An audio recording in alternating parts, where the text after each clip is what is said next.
రానున్న ఎన్నికల్లో ప్రజలను మోసం చేయడానికే డేటా చోరీ లాంటి కుట్రలు చేస్తున్నారని అధికార ప్రతిపక్షాలపై విరుచుకుపడ్డారు సిపిఐ రాష్ట్ర కార్యదర్శి రామకృష్ణ.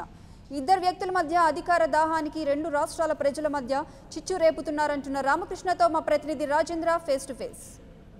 చోరీకి సంబంధించి రెండు రాష్ట్రాల మధ్య యుద్ధ వాతావరణం కనిపిస్తుందని చెప్పుకోవచ్చు. అయితే ఇరు రాష్ట్ర రాజకీయ పార్టీలు కూడా కేవలం రాజకీయ లబ్ధి కోసమే ప్రజల డేటాను చోరీ చేసి రాజకీయ లబ్ధి కోసమే డేటాతో ఆడుకుంటున్నారని కూడా ఇప్పటికే యుద్ధ వాతావరణం కనిపిస్తుంది. అయితే దీనికి సంబంధించి మొత్తంగా మనతో మాట్లాడిన సిపిఐ రాష్ట్ర కార్యదర్శి రామకృష్ణ గారు, సార్ చెప్పండి, డేటా చోరీకి సంబంధించి ఇటు రాష్ట్ర ప్రజలకు కూడా ఏమీ అర్థమైన స్థితిలో అయోమయంలో ఉన్నారు. తమ ఓటు ఉందో లేదో తెలుసుకునే పరిస్థితిలో ప్రతిరోజు ఓటు చెక్ చేసుకునే పరిస్థితిలో ఈరోజు రాష్ట్ర ప్రజలు ఉన్నారు. దీనికి కారణం ఏంటంటే?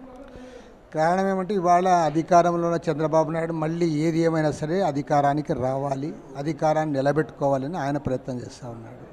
పోయినసారి నాకు అధికారం రావాల్సింది రాకుండా పోయింది, ఈసారి ఖచ్చితంగా అధికారానికి రావాలని జగన్మోహన్ రెడ్డి గారు తాపత్రయపడుతూ ఉన్నారు. వీళ్ళిద్దరు కూడా రాష్ట్ర రాజకీయాలను భ్రష్టు పట్టిస్తూ ఉన్నారు. మరో మాటలు చెప్పాలంటే ప్రజాస్వామ్యానికి పాతరేస్తూ ఉన్నారు. మనం గతంలో చూసేవాళ్ళం, ఓట్లు దొంగ ఓటు చేర్పించుకున్నాడని, ఓటర్లు ఒక ఓటరు 2-3 చోట్ల ఓట్లు నమోదు చేయించుకున్నాడని చూసాం. కానీ మొదటిసారి ఓట్ల తొలగింపు కూడా చేస్తున్నారు. అది కూడా లక్షల సంఖ్యలో ఓట్లు తొలగించడానికి వాళ్ళ ప్రయత్నం జరుగుతూ ఉంది అనేది మొట్టమొదటిసారి ఇప్పుడే తెలుస్తూ ఉంది.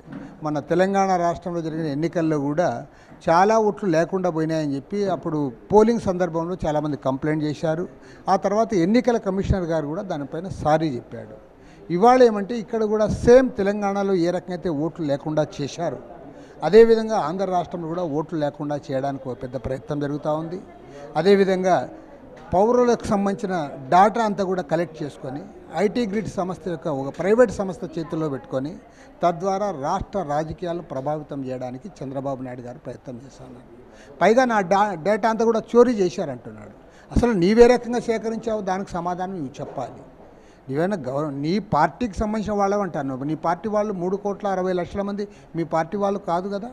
రాష్ట్రంలో ఉన్న ప్రతి ఒక్క వ్యక్తి, ప్రతి ఒక్క ఓటర్ యొక్క పూర్వాపరాలన్నీ కూడా సేకరించి నీ డేటాలో పెట్టుకొని నేను నా పార్టీదంటే ఎవరు ఒప్పుకుంటారు? కాబట్టి ఏమంటే చంద్రబాబు నాయుడు, జగన్మోహన్ రెడ్డి ఇద్దరు కూడా దిగజారి వ్యవహరిస్తూ ఉన్నారు. వీళ్ళ అగ్నికి ఆజ్యం పోసే క్రమంలో తెలంగాణ ముఖ్యమంత్రి కేసీఆర్ కూడా ఒక దుష్ట పాత్ర పోషిస్తూ ఉన్నాడు. పైగా వీరు ఎంత దూరం పోయారంటే ఇవాళ తెలంగాణ ప్రజలు, ఆంధ్రప్రదేశ్ ప్రజలు ఎవరంతటి వారు సౌఖ్యంగా వారు జీవిస్తూ ఉంటే వారిద్దరి మధ్య చిచ్చు పెట్టడానికి ఇద్దరు ముఖ్యమంత్రులు కూడా ప్రయత్నం చేస్తూ ఉన్నారు. రెండు రాష్ట్రాల్లో కూడా పోలీసుల మధ్య కూడా వివాదాలు రేకెత్తిస్తున్నారు. ఇవాళ తెలంగాణ ముఖ్యమంత్రి అక్కడ సిట్ వేశాడు, ఇక్కడ ఈయన సిట్ దర్యాప్తుకు ఆదేశించారు. కాబట్టి రేపొద్దున బార్డర్లో ఆ పోలీసులు ఈ పోలీసులు కొట్లాడుకునే ఒక పరిస్థితి తీసుకొని వస్తూ ఉన్నారు. తద్వారా రాజకీయ లబ్ధి పొందాలని ఒక దుష్ట ఆలోచన ఇందులో దాగి ఉంది. కాబట్టి అటు తెలంగాణ ప్రజలు, ఇటు ఆంధ్రప్రదేశ్ ప్రజలు ఇద్దరు కూడా వాళ్ళు లోతుగా ఆలోచించాలి. ఆ రకంగా దీనికి ఫుల్ స్టాప్ పెట్టాలి. ఏదేమైనా సరే ఇప్పుడు రాబోయే ఎన్నికల్లో ఇటు తెలుగుదేశం, అటు వైఎస్ఆర్ కాంగ్రెస్ పార్టీ, ఈ రెండు పార్టీలు కూడా రాష్ట్ర రాజకీయాలను భ్రష్టు పట్టిస్తూ ఉన్నాయి. కాబట్టి ఇద్దరిని ఓడించాలి. జనసేన, సిపిఐ, సిపిఎం, ఇవాళ పవన్ కళ్యాణ్ గారు, సిపిఐ, సిపిఎం మేమందరం కూడా కలిసి ముందుకు సాగుతూ ఉన్నాం. ఖచ్చితంగా ప్రజలు ఆదరించాలి, కొత్త రాజకీయాలకు ఊపిరిపోయాలి. ఆ రకంగా ఈ రాష్ట్ర రాజకీయాల్లో నూతన మార్పుకు శ్రీకారం చుట్టాలని చెప్పి కోరుతా ఉన్నాం. అయితే ఒక పక్క జగన్, కేసీఆర్ కలిసి మా డేటాను చోరీ చేశారని చంద్రబాబు చెప్తున్నారు. అదేవిధంగా చంద్రబాబు రాజకీయ లబ్ధి కోసం చోరీ చేశారని కేసీఆర్ చెప్తున్నారు. అయితే ఈ నేపథ్యంలోనే ఇరు రాష్ట్రాలు కూడా ఇద్దరు సిట్టు వేసుకోవడం జరిగింది. మొత్తంగా దీనికి ఈ నిందితులు ఎవరండి? ఖచ్చితంగా ఇందులో ఎవరైతే పాల్పడినారో వాళ్ళందరిపైన కూడా కఠినంగా చర్యలు చేపట్టాలి. అందుకోసం న్యాయ విచారణ జరిపించాలి. న్యాయ విచారణ జరిపించడం ద్వారా ఎవరైతే ఇందులో ఇన్వాల్వ్ అయ్యారో, ఎవరైతే అక్రమాలకు పాల్పడ్డారో, ఎవరైతే చట్టాన్ని ఉల్లంఘించారో వాళ్ళపైన కఠినంగా శిక్షించాలని కూడా మేము డిమాండ్ చేస్తూ ఉన్నాం.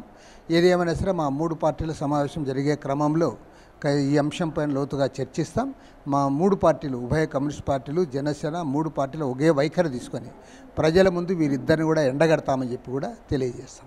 అదేవిధంగా లక్షల సంఖ్యలో నమోదైన ఫామ్ 7 అప్లికేషన్లు కూడా రాష్ట్ర ప్రభుత్వంలో ఉన్న కొంతమంది వ్యక్తులే కాకుండా ఇరు రాష్ట్రాల్లో ఉన్న వ్యక్తుల పేర్ల మీద నమోదయ్యాయి. అంటే ఈ విషయంలో బయట రాష్ట్రాల వ్యక్తులు కూడా ఏమైనా హస్తం ఉందండి? ఖచ్చితంగా దీంట్లో బయట రాష్ట్రాలు లేదా మన రాష్ట్రానికి చెందిన వాళ్ళు అనే సమస్య లేదు.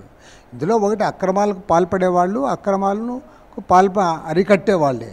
అక్రమాలకు పాల్పడేవారు వారు ఎవరైనా సరే వారు ఎక్కడి నుంచి పాల్పడినా ఖచ్చితంగా దానికి ఫుల్ స్టాప్ పెట్టాల్సిందే, వారిపైన కఠిన చర్యలు తీసుకోవాల్సిందే.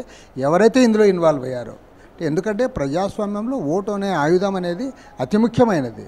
నేను ఓటే లేకుండా తొలగిస్తాను, నీ ప్రాథమిక హక్కుకే భంగం కలిగిస్తానంటే ఖచ్చితంగా దాన్ని ఎవరైనా సరే సీరియస్గా తీసుకోవాల్సిందే. ఎవరైతే ఇందులో ఇన్వాల్వ్ అయినారో వారు ఎంతటి పెద్దవారైనా సరే వారిని కఠినంగా శిక్షించాలని చెప్పి కూడా మేము డిమాండ్ చేస్తూ ఉన్నాం.